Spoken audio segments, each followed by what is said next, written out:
Hey moviegoers, welcome to the spoiler discussion for Spider-Man Into the Spiderverse.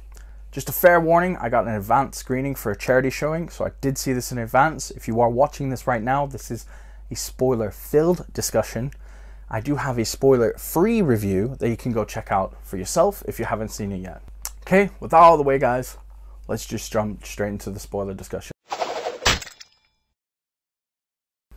So, first things first. One of the things I wanted to bring up was Spider-Man 616. I thought, wow, this is such a great touch.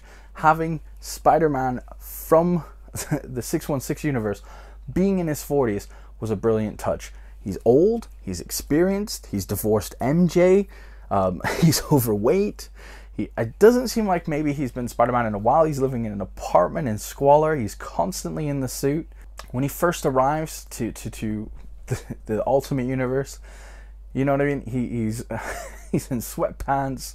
He's reluctant to teach Miles anything. He just wants to get back home. He doesn't care anymore.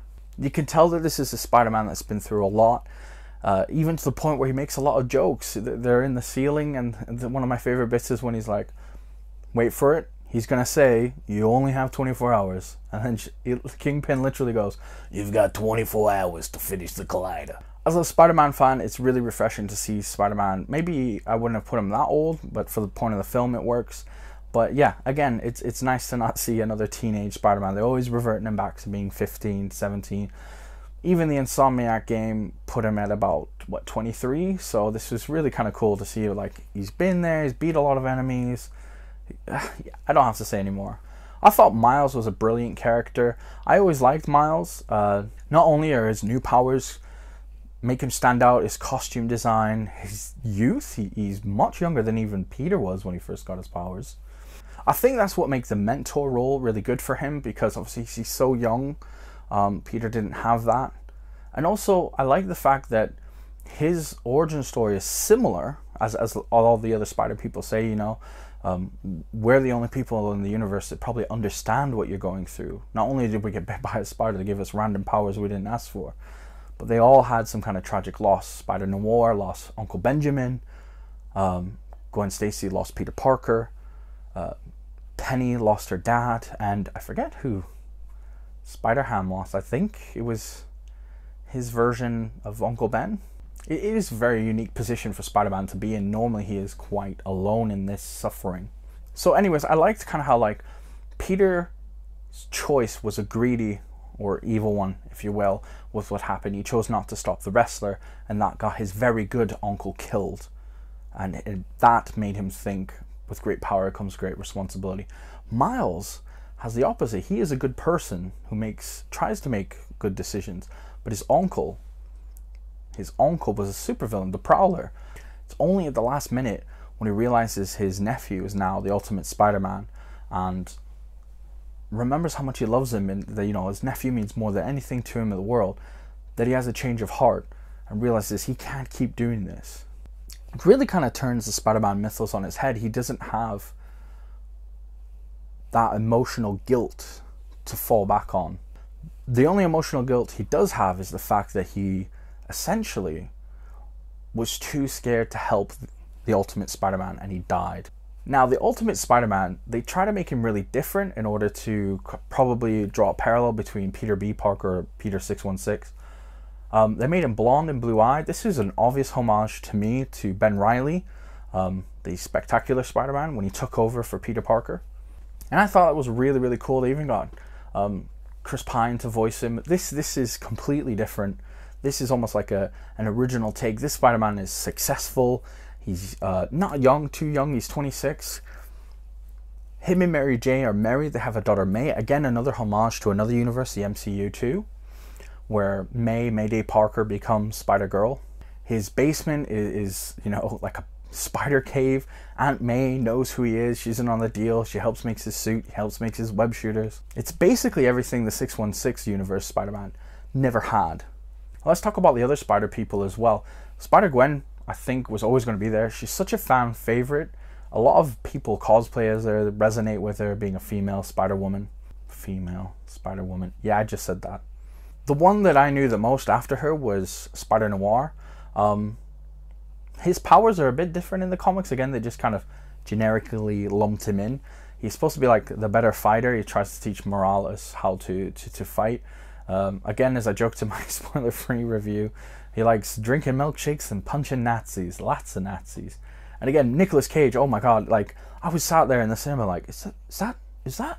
No, it's not Nick Cage. They wouldn't hire Nick Cage. That's crazy. Nick Cage, he is a massive comic book fan. It's almost understandable why he's in. Then you have Spider-Ham. Now, Spider-Ham was really funny. One of his best quotes is when he says, do animals talk in this universe? Because I don't want to freak anyone out. He has like the normal Acme weapons and normal spider powers as well, but he has this like mallet and everything, and it was kind of funny. He almost became like a Trump character because of, obviously, cartoons are indestructible and they can even do crazier feats than spider people can. Now, the one I knew the least was Penny. I kind of like Penny, the opponent they put her up against, Scorpion or Ultimate Scorpion. It's kind of interesting because Scorpion in that universe is even more cybernetic. Speaking of the villains, they did some great bait and switches here. Even as like a veteran Spider-Man fan, I didn't clock who the scientist lady was. Again, this is a spoiler discussion. It's the ultimate version of Dr. Octopus, Liv Octavia. And I really like, again, they show how different but similar these characters are. They, every alternate universe is just kind of a little tweak. Now, I said I had some nitpicks in my spoiler-free review. One of them is how Miles gets his costume. Now, I have no problem with him taking one of Peter's, or Ultimate Peter's, original costumes. It's just the way it kind of happens. He's in the spider cave, Aunt May makes him web shooters, and he just grabs his original costume. By the looks of it, it's the one he used when he was Miles's age. And Aunt May just kind of lets this happen, and me and my friends were kind of like... In particular, my friend who's only a fan of mainstream Spider-Man, he was like, I feel that was a bit like... Everything else is a nice tribute, a nice baton pass, nice homage, and he just kind of grabs it and graffitis the original costume. You almost kind of feel like it would be better if like Aunt May said like, here's a blank one, or here's one he was working on, or something like that, and he kind of made it his own. The fact that he kind of took one of Peter's and just spray painted it black was kind of like, eh. Plus you kind of think, like, I would think Aunt May would be like, whoa, what you, like, that's the original. There's plenty of the suits to choose from, but that's, my baby boy's, that's his original suit. But like I said, it's a tiny nitpick. So anyways, guys, that's my spoiler discussion review. Those are my thoughts on Spider-Man, on the things I couldn't talk about. Again, as a veteran Spider-Man fan, I absolutely loved everything. All the little references were amazing. Again, look for the Insomniac Spider-Man costume in the Spider Cave. Like, all the Easter eggs, everything is so well. Oh, and stay behind for the end credits if you haven't already, or if you missed them, Google them. They had one of my favorite Spider-Man that they left out, Miguel O'Hara, Spider-Man 2099. He's in the end. They make fun of the pointing meme. Hey you, that's rude to point. Yeah, it's brilliant. It's worth staying behind for the credits. And I hope they do a sequel to this and Into the Spider-Verse 2. Anyways, guys, thank you so much for watching this video.